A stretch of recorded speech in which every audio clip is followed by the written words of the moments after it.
Michael Harrison here. Welcome to another edition of Up Close, Far Out, a series of video conversations about the media, technology, and popular culture brought to you by the broadcasting industry trade journal Talkers on the Talkers Media YouTube channel. My guest this installment is the long-running, reigning talk media champion of both radio and cable news television, seen nightly on the Fox News channel and heard daily on more than 750 radio stations via Premier Networks. The one and only Sean Hannity. Lately, Sean has been expanding his platforms and artistic repertoire as a talk show host to include a special new premium channel called Fox Nation and subjects well beyond the realm of politics for which he's become famous, including history, show business, sports, and even stand-up comedy.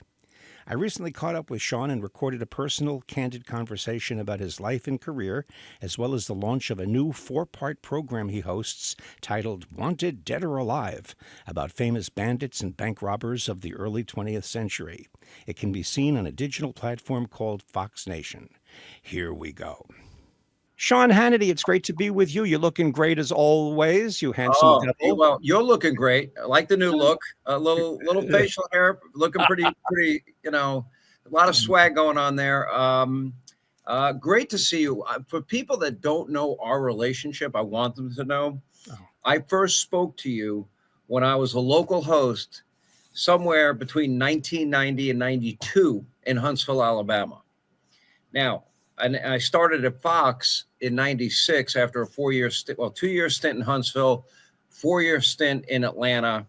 And then I got hired by Fox. I'd been doing a lot of TV when I was down in Atlanta. But I talked to you when I was in Huntsville. And I think you're like, all right, I'll talk to this kid. And couldn't have been nicer to me then. You've been nice to me throughout my entire career. I'm very grateful.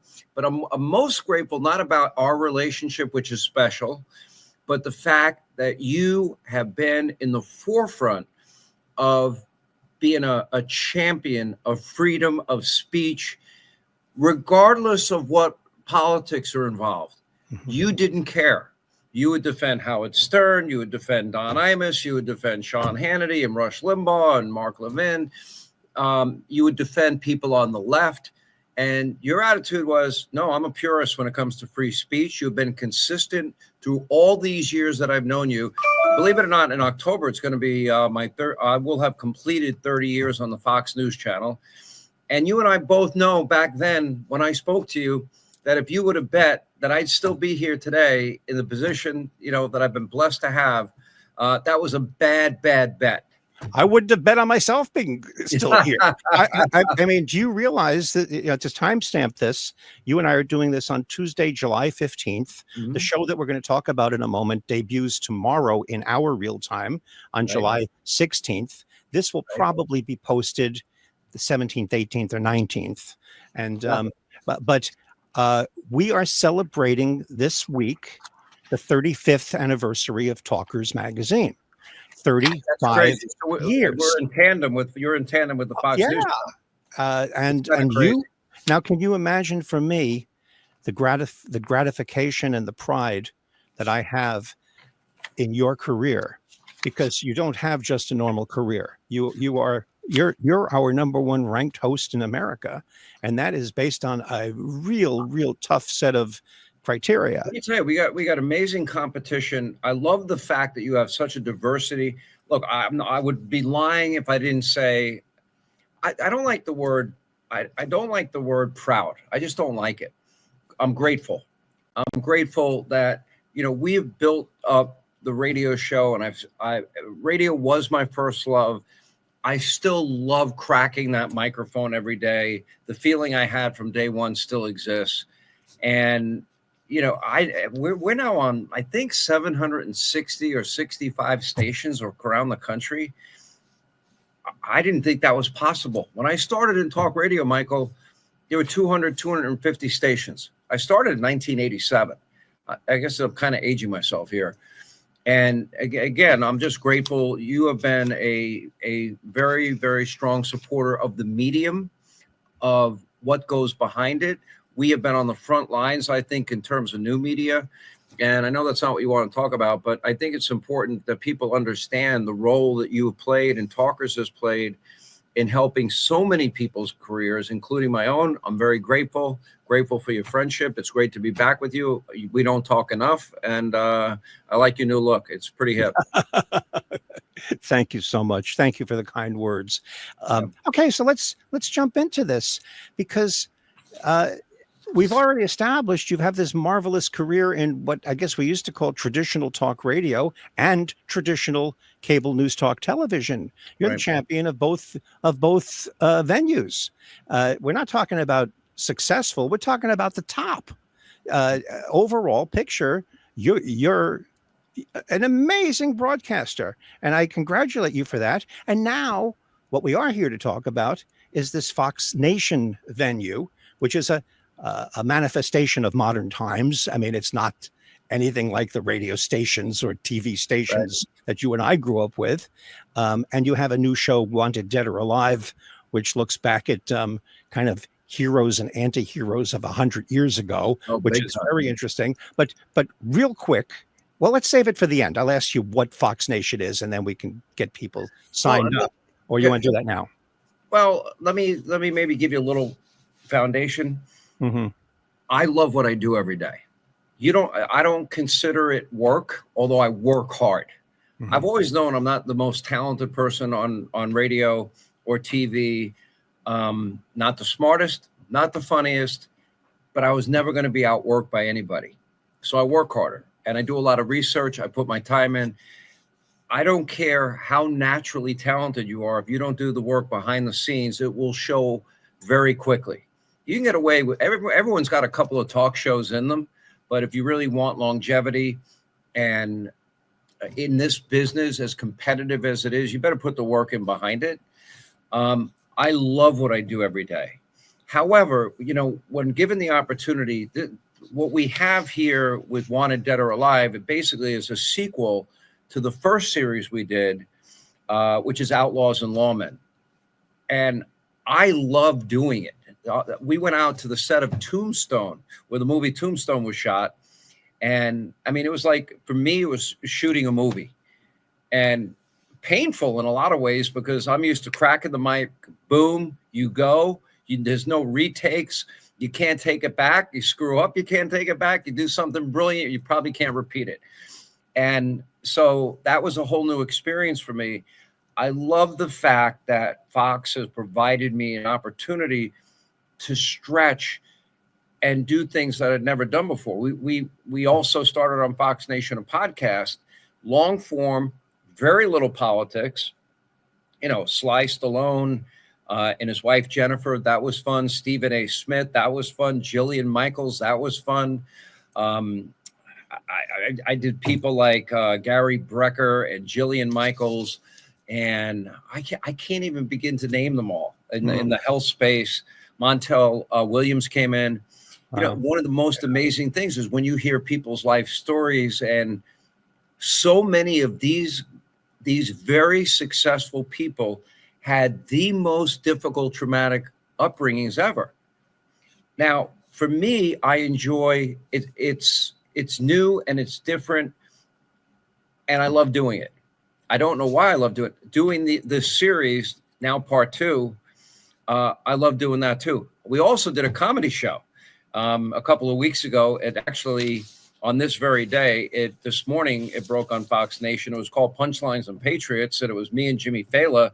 I mean, believe it or not, I've broken into the stand-up comedy space. We sold out this huge arena in Clearwater, Florida, Ruth Eckerd Hall, and we had a rip-roaring, raucous crowd.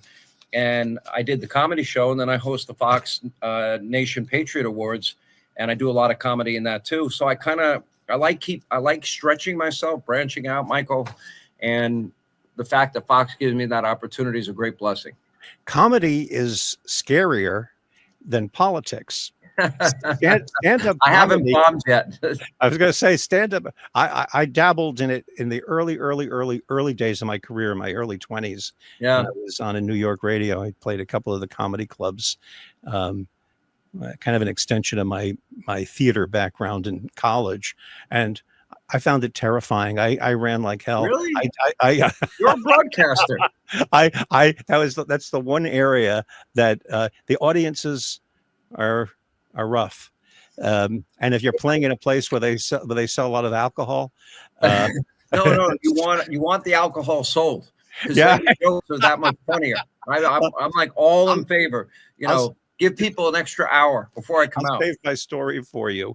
All right, let's talk a little bit, because you and I could obviously burn up a lot of time here, reminiscing and talking about media theory and our experiences. Let's talk about Wanted Dead or Alive. Now you got John Dillinger, Bonnie and Clyde, Babyface Nelson, and Ma Barker. Ma Barker. Now we all heard of Bonnie And and Alvin Clyde and Karpik. John Dillinger. Babyface Nelson, sort of, and Ma Barker sounds like maybe she could be a singer or something.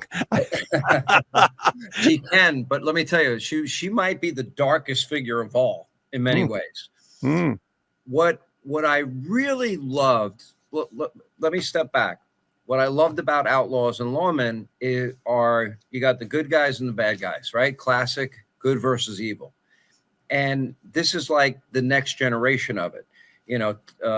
There's Tommy submachine guns and bank robberies. And, you look at the age of Bonnie and Clyde and the recklessness and the lawmen that chase them down. And I don't want to give away each story because it's in every episode, but it is a fascinating period in our country's history, and leading to the emergence of what is the modern day FBI. And obviously we know some of the history of J. Edgar Hoover, but we don't know all of it. And he was, with this cast of characters, Dillinger, Babyface Nelson, and Ma Barker, as you point out, Bonnie and Clyde, Hoover was he was in the early stages. It wasn't even called the FBI at that time.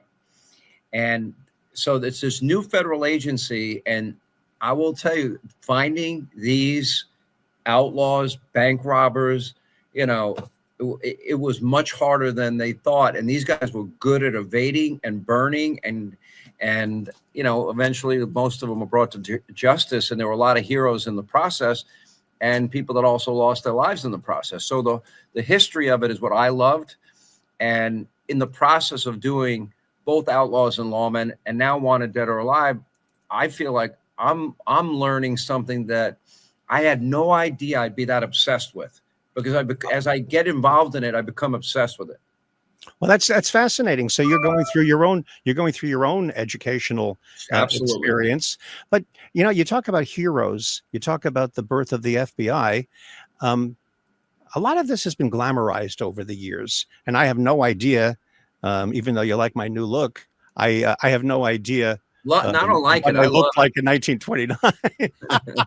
But I got to tell you, the mythology from that era is that some of these criminals were actually, they had fans. That's what one would believe. Now, maybe I'm not. They were actually what? I missed that. These criminals had fans that they were anti-heroes. Notoriety was insane. They were like being cheered on. They became legends. Exactly. And do you have any thoughts just about that aspect of, I guess, the human condition, where people will gravitate? I mean, we see that in World Wrestling Federation.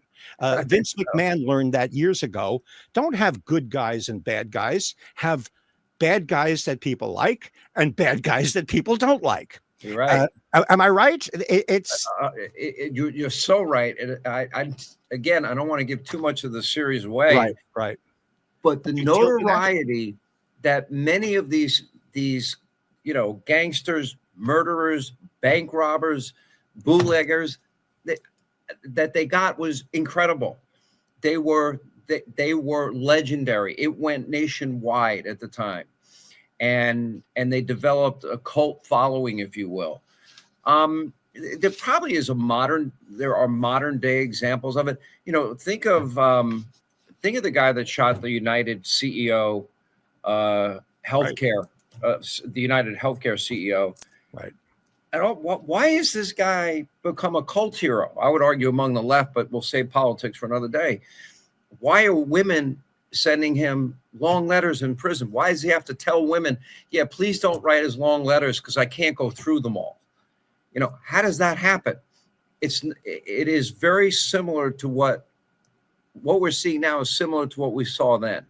and they take Yes. on this legendary status, and the public can't get enough of it. They are fascinated with it. And what's interesting to me is this has not been revisited in a long, long time that we were able to find, and to bring back those very real, true stories of Americana, Right. in the pioneering days, and in this case, coupled with the Great Depression, and Well, a that's lot I want of, to ask you about that while yeah, we're on this. Do you find parallels between the juxtaposition of the Roaring Twenties and then the Great Depression, which, with the benefit of hindsight and distance, wow, it went from one extreme crazy. to the other, and Yeah. that can happen even now. As a matter of fact, it does happen in other ways. But that was a profound example Oof. of a decade of Roaring Twenties and then Great Depression. I'm sure you gave a lot of thought to the parallels, or I, maybe they're I different. did, but it also, Michael, hit home for me because my dad was born in 1925. Now, all four of my grandparents came from Ireland.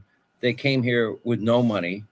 My father grew up dirt poor in Bed-Stuy in Brooklyn. My mom grew up dirt poor in the South Bronx. My mom ended up being the valedictorian of her high school class, but she didn't have money for college. She became a prison guard, and she worked 16-hour shifts her whole life. Wow. I mean, yeah. And I think of my dad's life. I mean, he was doing paper routes, and was 8 years old, like, and giving the money to his family. Sadly, his mother died while giving birth to him from complications of giving birth to him. And so he was kind of passed around from family member to family member because his dad had, and he had other siblings. His dad did not have the ability to take care of a young baby at the time. And then later on in his life, he brought him back in. But at 18, he signed up for World War II and spent 4 years in the Pacific.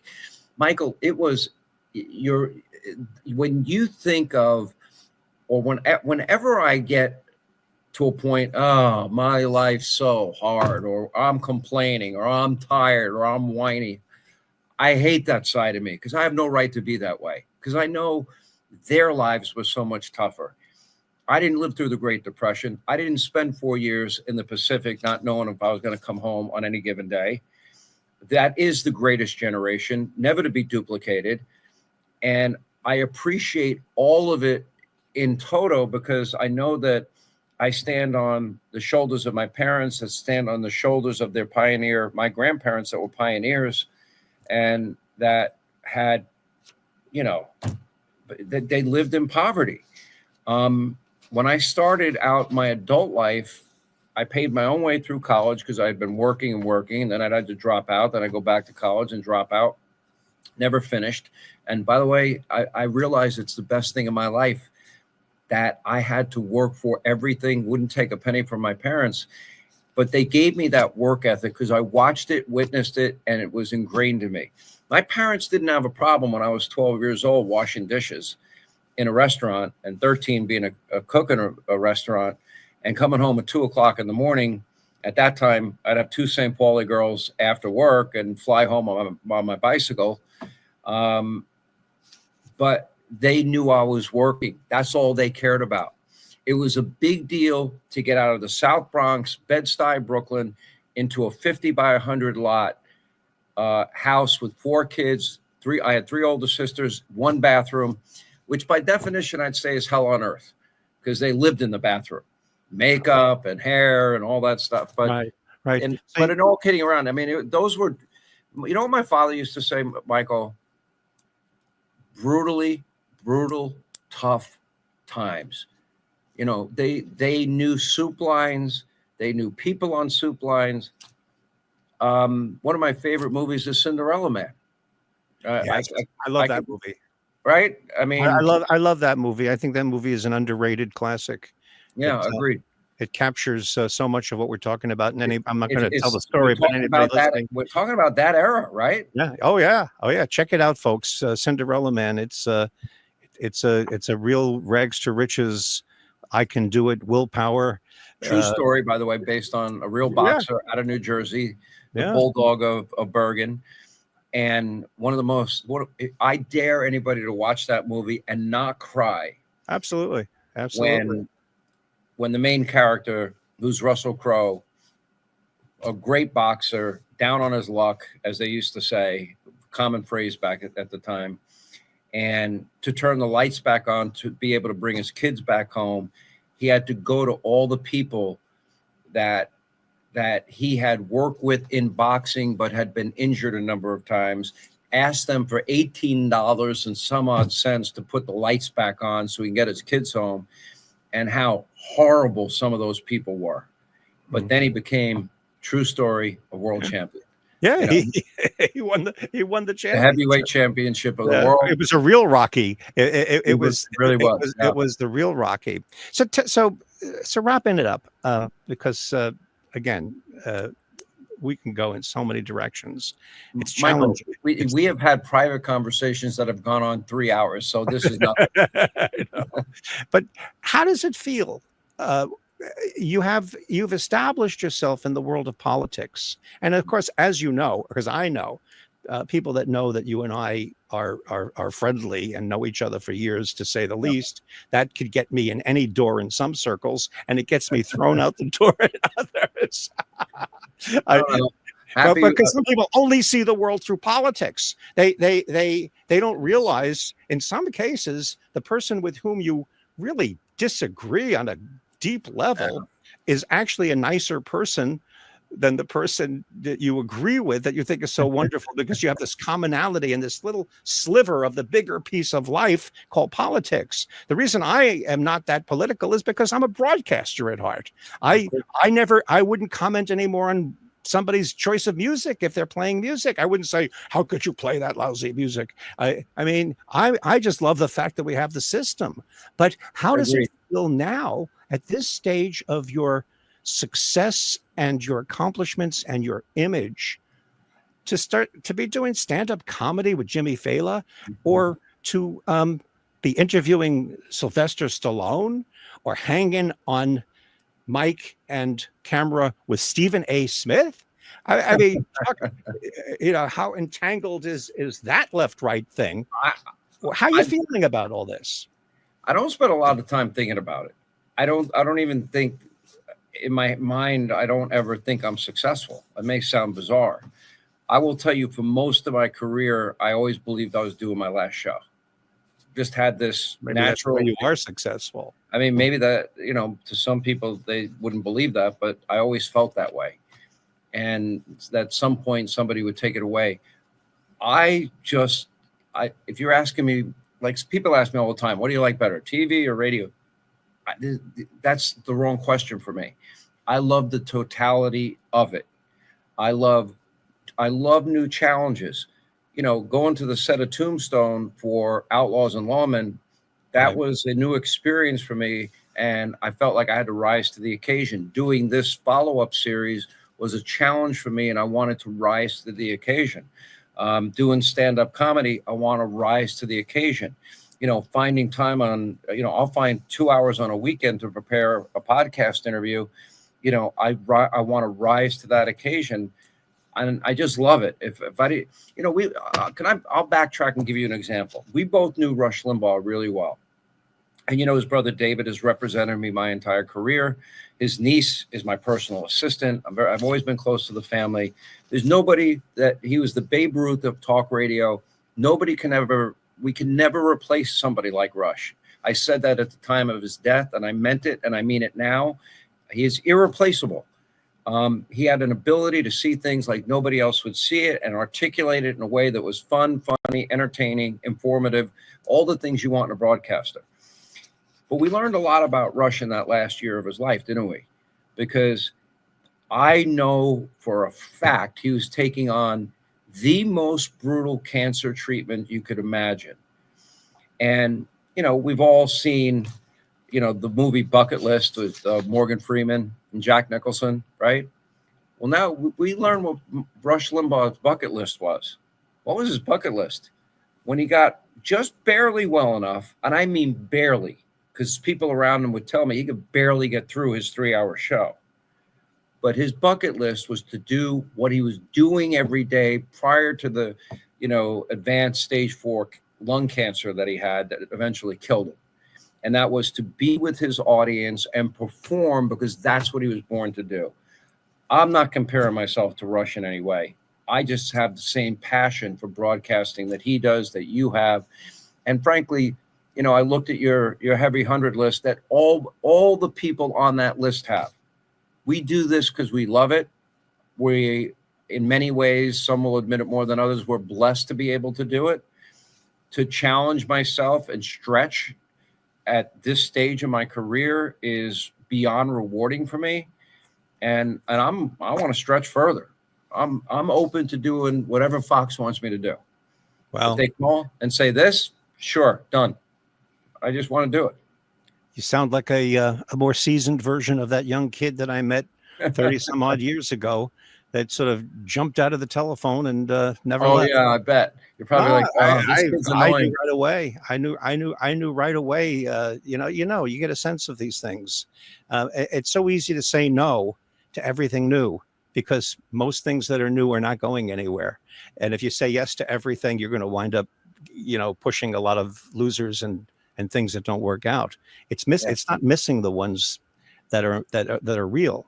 Not being the record company that didn't sign the Beatles. You were just patient and nice and took my call. You did not have to. I take what I do very seriously, and one of the things that I have gratitude is that I'm in a field that I get to give credit where credit is due. I think that somebody has to always be observing and giving credit where credit is due. Too many people labor in obscurity, heartbreak, disappointment, frustration. And it pains me to see that. I just want to throw an addendum in. I think a lot of what you consider to not necessarily be indicative of success, based on what you just said, and I know your story, I know it very well. Every time I hear it, though, there's a new angle that I didn't know, is that you have maintained a middle-class, average guy work ethic. You never became symbolic or a stereotype or took on the trappings that we would consider to be celebrity or success or political influence, all the different things that you have dabbled with, to say the least. And that is that's part of what is keeping you going. I have no doubt that these programs that you're involved with Fox Nation are going to be looked back 20 years from now as historical events in a further evolution of show business, politics, the marketplace of ideas, media. We have lived through a lot of changes, haven't we? Oh my gosh. I mean, it's unbelievable. So in conclusion, just out of my respect for the people at Fox who are putting together this whole thing, tell us a bit about Fox Nation, what it is and how people can get involved with it. When they came to me and they first asked me about Outlaws and Lawmen, I was a little skeptical. I wasn't really sure. And then they said, no, it's going to be great. Well, you're going to fly out to Arizona, the set of where the movie Tombstone was shot. It is so cool. It is like one of the coolest places you'd ever go to. And what I didn't realize, it would be like a movie shoot. And yeah, I'm not used to having 2 takes, never mind 4 takes or 5 takes, right? I'm used to 1 take, it's out, it's gone. Like this interview, 1 take, it's over. I can't take it back if I mess up. And so, but that opened my eyes, but I wanted to rise to the occasion and do the best job I can. And I learned something later, because I said to Sly, I said, why do they make you shoot the same scene even if you nail it over and over and over again? He goes, that's because you let them. Don't, in other words, tell them, no, if you get a good take and you nailed it, move on. Wow. And it was so, I kind of got a little advice from him, although I don't feel like I'm in the position that I have the right to tell exactly producers what he can tell them. Although he's doing Tulsa King pretty much all by himself, writing it, directing it, producing it, starring in it. He does it all. He's an amazing guy, a brilliant guy. And so, these opportunities come up. And then what I found is I fall in love with doing something new. and I have the benefit of doing what I love every day also. So it's challenging, rewarding. I love the fact that I'm stretching. I love the fact that my whole career has been a leap of faith. In October, I'll have completed my 30th year at Fox, longest running primetime cable news host in history. Michael, you and I both know that kid that called you in 1990 or 91, you never would have, if you would have made a bet that this is the interview we're doing, you would have been a fool and you'd be throwing your money away. Would have been a bad bet. So for that, I am grateful. If you ask me the two things that maybe I would say have helped me the most in my life, I mentioned my mother and father, but behind that was a work ethic second to none that they instilled in me. That keeps you, in my view, grounded. I want to be grounded. I want to, my friends are the same friends I've had most of my life with a few additions, right? I'm not a big person to go out. I don't like to do interviews that are nosy. I have better things to do with my time than to argue with somebody that hates my guts.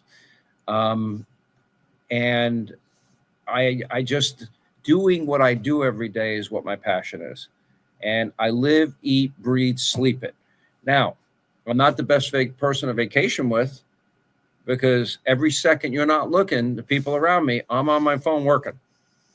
So maybe not the most fun on vacation, maybe, but that's how much it's in my DNA. And the second thing I would say is definitely my faith, my belief in God, because all things belief in a creator, a God, for me, it makes me understand that this is an undeserved life. I don't feel like I deserve the life I've had when I look at or compare it to my parents' lives or my grandparents' lives or so many other people that have had harder lives than mine. And I try to give back. I try to do good. Don't talk about it, but I just try to I think those two things have kept me more grounded. I think one of the most dangerous things in life, not just broadcasting, is your ego and some degree of self-importance that isn't real. And I want to keep that in check at all times if I can. Yeah, that's great advice for everybody, no matter what they do, is keep that ego in check. Use it as an engine. Don't use it as a deficit, because it'll destroy you and destroy everything around you. You're right, Michael. You're right. I've always felt that. Listen, I wish you the best of success with this new. Thank you. I'm excited about it. And there you have it, a conversation with the one and only Sean Hannity of Fox News Channel, Fox Nation, and Premier Networks. To learn more about his new show, Wanted Dead or Alive, check out foxnation.com. Up Close, Far Out with Michael Harrison is a presentation of Talkers and the Talkers Media YouTube channel. Our producer is Matthew B. Harrison. Copyright 2025, all rights reserved.